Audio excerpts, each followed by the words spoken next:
seputar pertanyaan seseorang sahabat yang bertanya kepada kekasih kita Nabiuna Muhammad sallallahu alaihi wasallam, di mana isi pertanyaan tersebut adalah meminta resep kepada Kanjeng Nabi agar orang tersebut diberikan cintanya Allah dan dicintai oleh Kanjeng Nabi sallallahu alaihi wasallam, sekaligus dicintai oleh orang-orang yang ada di sekitarnya.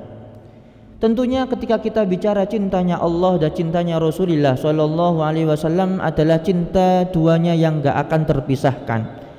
Ketika Rasulullah sallallahu alaihi wasallam cinta kepada kita, maka pasti Allah Subhanahu wa taala akan cinta kepada kita.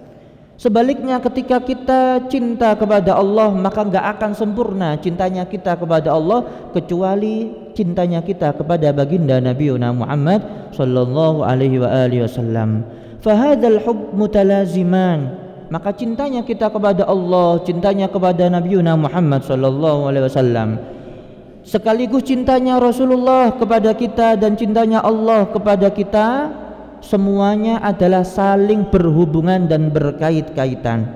Oleh karena itu kita berharap dan selalu minta kepada Allah agar kita semuanya mudah-mudahan dicintai oleh Allah dan dicintai oleh baginda Nabi Muhammad sallallahu alaihi wasallam. Ketika mungkin di antara panjenengan bertanya, apa keutamaan fadilah ketika kula panjenengan dicintai oleh Allah dan dicintai oleh baginda Nabi Muhammad sallallahu alaihi wasallam, maka jawabannya adalah di hadis yang lain yang mungkin pernah kita ngaji bersama-sama, yaitu sebuah hadis qudsi ketika Allah Subhanahu wa taala berfirman, fa idza ahbabtu, ketika aku cinta kepada orang itu, kuntu sam'ahu alladhi yasma'u bih. Kata Allah Subhanahu wa taala, ketika aku cinta kepada seorang hamba, maka aku akan menjadi pendengaran yang digunakan untuk mendengar. Ketika kita dicintai Allah, maka pendengaran kita, telinga kita akan dijaga oleh Allah Subhanahu wa taala. Tidak akan digunakan kecuali digunakan dengan hal-hal yang baik, tidak digunakan dengan kemaksiatan, tidak digunakan untuk perkara-perkara yang diharamkan oleh Allah Subhanahu wa taala. Kuntu sam'ahu alladhi yasma'u bih wa basarahu alladhi yubsiru biha. Ketika kita dicintai oleh Allah, maka mata kita, penglihatan kita akan dijaga oleh Allah. Maka kita semuanya akan dijaga oleh Allah, mata kita dijaga oleh Allah, tidak akan memandang kecuali memandang hal-hal yang diridhai oleh Allah Subhanahu wa taala. Pun kalau seandainya khilaf atau kita terpeleset melihat sesuatu yang diharamkan oleh Allah, maka seketika itu Allah Subhanahu wa taala akan panglingkan penglihatan kita dari perkara yang diharamkan oleh Allah Subhanahu wa taala. Maka Sayyidina Ali bin Abi Thalib itu pernah berkata, lakal ula wa alaika tsaniyah. Pandangan pertama akan dimaafkan, tapi pandangan selanjutnya yang kedua, ketiga dan seterusnya itu yang akan dilarang, dan itu yang akan menjadi catatan kejelekan kalau kita terus-terusan memandang perkara yang diharamkan oleh Allah. Lakal ula wa alaika tsaniyah. Maka ketika kita keluar dari masjid, ketika kita keluar dari rumah, maka mungkin kita sebut 90% apa yang ada di sekeliling kita banyak bau-bau maksiat. Mungkin salah satunya adalah melihat sesuatu yang diharamkan oleh Allah, melihat auratnya orang lain, melihat perkara yang di situ ada unsur hal yang dilarang oleh Allah Subhanahu wa taala.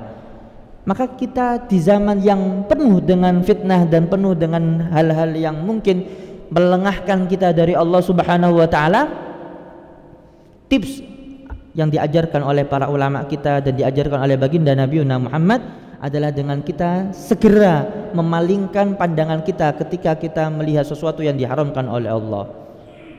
Tidak ada menuntut kemungkinan, Pak, kita nggak ada yang maksum, kita nggak ada yang dijaga oleh Allah, tidak ada yang merasa suci di tempat ini. Semua di antara kita pernah melakukan dosa, semua di antara kita pernah bermaksiat kepada Allah. Tapi sebaik-baik orang yang berdosa, sebaik-baik orang yang bermaksiat adalah dia yang mau kembali kepada Allah Subhanahu wa taala. Mereka yang kembali kepada Allah, mereka yang bertaubat kepada Allah, itulah orang-orang yang terbaik di sisi Allah Subhanahu wa taala. Innallaha yuhibbut tawwabin wa yuhibbul mutatahhirin. Sesungguhnya Allah Subhanahu wa taala cinta, senang kepada siapa? At-tawwabin, orang-orang yang suka bertaubat. Suka bertaubat. Ketika Allah taala berfirman suka bertaubat, maka taubatnya bukan 1 kali 2 kali, tapi taubatnya berkali-kali. Setiap maksiat taubat, setiap melakukan perkara yang diharamkan ingat kepada Allah, langsung kembali kepada Allah, taubat. Bukan 1 kali terus leren sampun boten ya, akan tetapi ketika kita terjerumus di dalam dosa, kita kembali kepada Allah, kita mohon ampun kepada Allah Subhanahu wa taala. Karena semakin kita sering kembali kepada Allah, tentunya tanpa ada unsur istihza. Apa itu istihza? Melecehkan dan merendahkan Allah. Apa bedanya orang yang merendahkan Allah dan orang yang suka taubat? Perbedaannya adalah ketika dia maksiat tapi dia meremehkan maksiat yang dia lakukan. Itu namanya orang yang istihza, orang yang meremehkan, orang yang mengolok-olok Gusti Allah Subhanahu wa taala. Maka pun sampai kula panjenengan jadi orang-orang yang meremehkan apa yang pernah kita lakukan daripada maksiat. Ketika kita maksiat langsung kita kembali kepada Allah, taubat kepada Allah Subhanahu wa taala. Pun sampai merasa wis maksiat, wis gak apa-apa, wis tak maksiat ae engko saya iso taubat, iso istighfar, nanti disepurani kali Gusti Allah. Ini ada unsur apa? Istihza, meremehkan dosa yang kita lakukan, itu yang enggak Allah cintai. Itu yang membuat Allah enggak senang kepada kita. Yang Allah cintai seperti yang Allah firmankan di dalam Al-Qur'an adalah ketika dia berdosa, ketika dia bermaksiat langsung kembali kepada Allah tanpa merasa apa? Merasa kecil, meremehkan dosa dan maksiat yang pernah dia lakukan. Selalu merasa besar maksiat dan pelanggaran yang mungkin dia lakukan, sehingga dia terus kembali kepada Allah Subhanahu wa taala. Itu orang-orang yang dicintai oleh Gusti Allah. Innallaha yuhibbut tawwabin. Allah taala senang orang-orang yang bertaubat tanpa meremehkan maksiat yang pernah dia lakukan.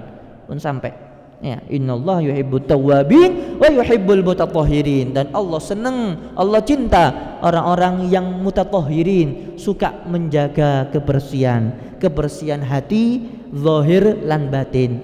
Ya, kebersihan hati zahir lan batin. Ya, yang zahir adalah perkara-perkara yang nampak. Ya, fashion kita, pakaian kita, tubuh kita, itu perkara yang zahir. Wa yuhibbul mutatahhirin, dan Allah senang kepada orang-orang yang bersihan batinnya, menjaga diri, menjaga hati dari perkara-perkara yang diharamkan oleh Gusti Allah. Innallaha yuhibbut tawwabin wa yuhibbul mutatahhirin. Sehingga ketika seseorang sudah dicintai Allah, telinganya dijaga oleh Allah, matanya akan dijaga oleh Allah. Kuntu sam'ahu alladhi yasma'u bih wa basarahu alladhi yubsiru biha wa yadahu alladhi yabtishu biha, dan tangannya juga akan dijaga oleh Gusti Allah.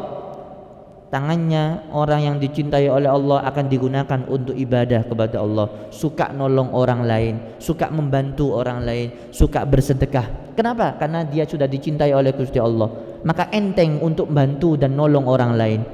Wa yadahu alladhi yabtishu biha wa rijlahu allati yamshi biha, dan kakinya juga akan dijaga oleh Gusti Allah. Tidak akan dia langkahkan kakinya kecuali ke tempat-tempat yang baik, tidak langkahkan kakinya kecuali menuju tempat-tempat yang diridhoi oleh Allah Subhanahu wa taala. Salah satu tandanya adalah ketika panjenengan menghadiri majelis taklim seperti ini, maka merupakan salah satu tanda bahwasanya panjenengan dicintai oleh Allah. Mudah-mudahan kita semua dicintai oleh Allah Subhanahu wa taala. Kenapa? Karena kaki kita sudah kita gunakan untuk melangkah menuju ke tempat yang diridhoi dan dicintai oleh Gusti Allah. Maka kaki kita dijaga oleh Allah, pertanda bahwasanya kita dicintai oleh Allah Subhanahu wa taala.